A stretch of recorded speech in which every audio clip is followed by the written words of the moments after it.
Hello everyone and welcome to this video tutorial on how to use the S7 Lan connection.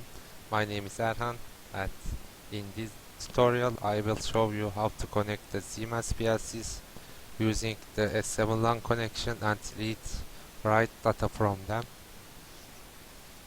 I will start the debugging now. Before we started, you should know the IP address of PLC.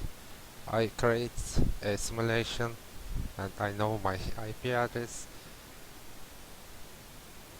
and you should know your PLC's rack and slot number. Generally for new generations it's 0, it's 1.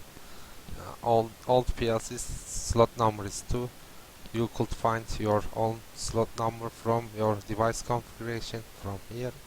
It's rack, it's slots.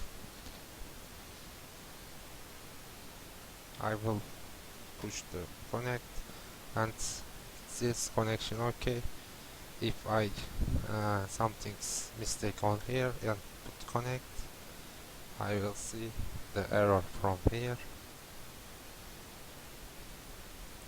After our connection, I could read bytes or integers or anything I want. I will write the data block number and byte number and read. The modification, it's on here. You have to write as an integer, as an string on here. I will push through all. Now everything is true and I will push false. Everything is false now.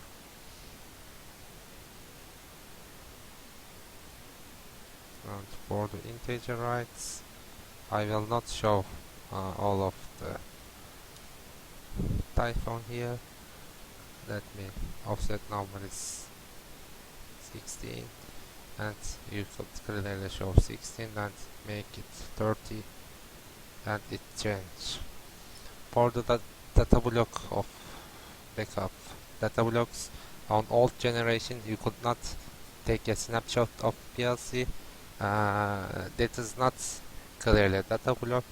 You are saving your data block snapshot from here and as an text, but you should know your data block length, like it's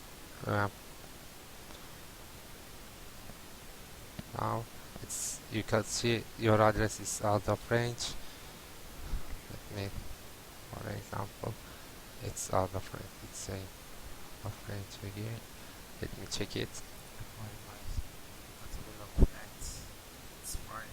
You could find your own data block length from the openness, and if I write two values on here and push backup, and from my application folder it creates a text document, and you could find your all of